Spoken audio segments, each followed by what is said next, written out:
Welcome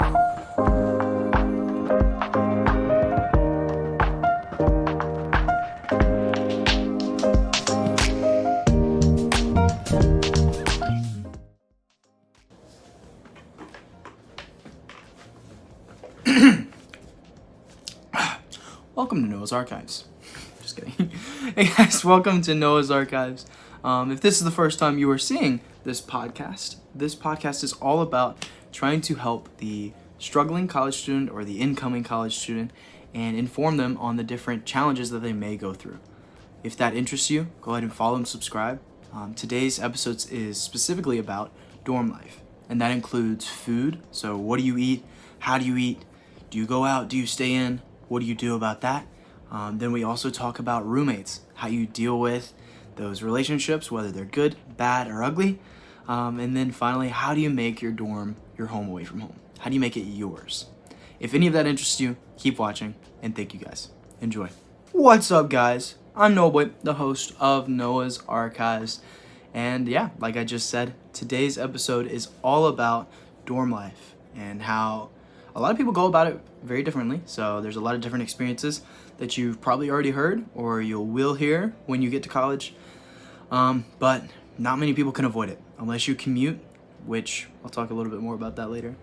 Dorm life is a factor for a lot of people. So whether you're really excited or really scared, however you're feeling about dorming, I want to help you go about it the best way possible. So we're going to be talking a lot about, like I've already said, food, roommates, and how to make the space your own. Those are the three things that we're really going to try and hit on. So let's explain the topic. Like, why does it really matter? And other than the fact that so many college students go through it, I think another important part is that the dorm is where you're going to de-stress and wind down after day, at the beginning of the day. The dorm sets the tone for the rest of your college career. Now, it could affect you poorly. Like if you can't sleep because you feel like this isn't my place, or I have a poor relationship with my roommate, so I don't feel safe to go to sleep sometimes. Hopefully it won't be that bad. But whatever it is, the dorm situation and atmosphere changes a lot of things about your life.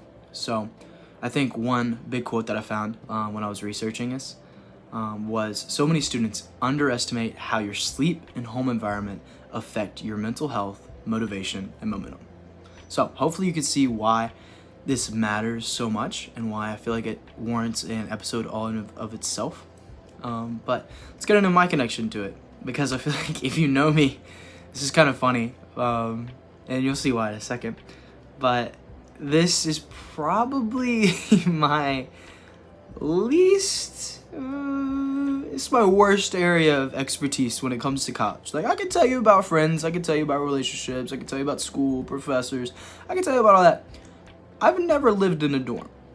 No, there's so many stories I could get into, but I've never actually lived in a dorm or had a roommate other than living at my house, because I was lucky enough to be living close enough to the university that I go to now. So I was able to commute every single day of my 4-year college career.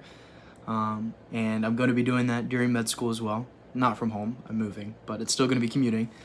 But that's why I think it's kind of funny, because I don't have the best connection to it.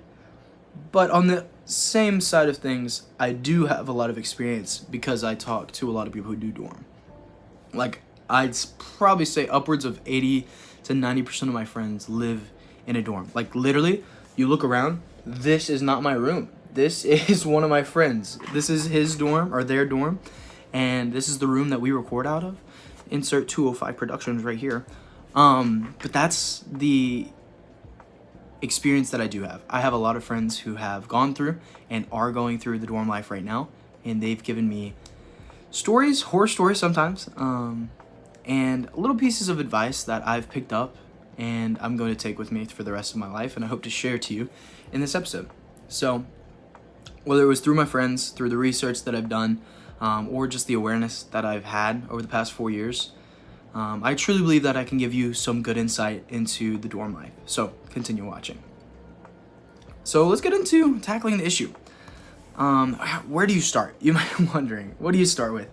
And since we want to tackle those 3 things that I've already said, the food, the relationships with your roommates, and then how to make the space your own. Let's start with the food, because food can be the easiest or hardest thing for a lot of people, depending on who you are, whether you live by yourself in a dorm, whatever it is.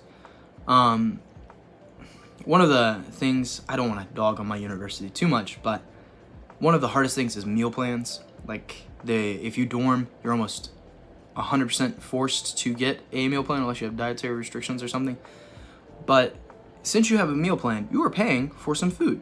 So off the bat, make sure you're using your meal plan. Now, I personally, if you can get out of it, I would, because they charge you a lot depending on where you go. Usually it's kind of crazy because you won't use all of it. We don't have to get into that either. But so the first thing is, if you have a meal plan, use it. But another thing I feel like is a good piece of advice is a lot of universities and campuses have multiple food options, whether that be like a restaurant on campus or a cafe on campus or a diner that we have on our campus. There's a lot of food options.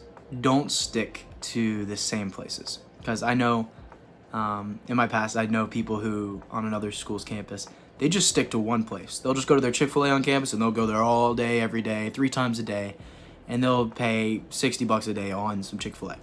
Don't do that. Please don't do that. Or Starbucks. Okay, I was bad with Starbucks. We don't have to get into that either, but be smart. Try everything. Have variety in your diet as much as you can, because this is often hard for college students to continue to have a varied diet, and your diet affects you a lot. I think another thing we need to address with food is your room. So you're gonna need food in your room, and I know I'm talking quick, so bear with me, because there's a lot to get through with the dorm life, and I'm telling you, there's a lot. But another thing is, in your dorm room, you're gonna need food also. So you're probably gonna have a microwave. If you don't, get one. Just have some simple go-to stuff that you can just wake up and eat, whether it's like oatmeal or Pop-Tarts or granola bars, maybe fruit if you're feeling a little bougie, whatever it is. Like, just have something quick and filling, not quick and sugary fully. Like, I know Pop-Tarts are on the edge, but have something that fills you up while also being a somewhat good source of nutrients for the day. So granola bars, oatmeal, fruit are the things that I try to stay close to, because those are really good for you. And then I wish I was able to talk about it more, but one of the last parts that I want to talk about for food and like diet in general is drink water. And conviction's kind of hitting pretty hard on this one, because I am addicted to caffeine, and I've found this out very recently. Well, I've known it in the past, but it really hit me hard this past week. But drink water. I drank so much coffee in my college career. I didn't get addicted until I came to college. Another fun fact, I never drank coffee until my freshman year of college. And now look at me, 3 coffees a day. It's bad. But I say all that to say, drink water. Have a reusable bottle that you use, and clean. I don't clean, but you should. But have that, whether it's like a Nalgene is one of my favorite things to use. Shout out to the camp I worked at. Or if it's a Stanley, whatever it may be, have your reusable water cup that you can use and bring everywhere, because there's a lot of water sources everywhere. Like our coffee shop on campus, they'll give us free water if you ask. I know a lot of other campuses, it'll be like 25 cents if you go to a place, or they'll have the automatic water dispensers somewhere. So like, carry that thing around and drink it. You don't have to drink coffee every single second of the day. I promise you can make it through without. You don't need your energy drinks. Don't drink Monster. Ban Monster. I hate Monster. I hate all energy drinks, other than a couple. If you're my friends, you know. But I think that's all I can really say for food, because there is so much to get into, but we can't like dive into it. So I guess a little overview, quick overview is, if you have a meal plan, use it. If you have a lot of meal options on your campus and dining options, try multiple. Don't just stay at one. Have variety in your diet. 3, have stuff in your dorm room that is nutritious and quick, and you can grab, and it'll fill you up, and you can head out. And then the last thing is drink water. Just stay hydrated, because it's really, really important. And I think that's all I have for food. So we could get into the roommate situation next. The first thing when talking about roommates is know how important they are. I, again, don't have personal experience, but I have connections and I've talked to a lot of people about it. But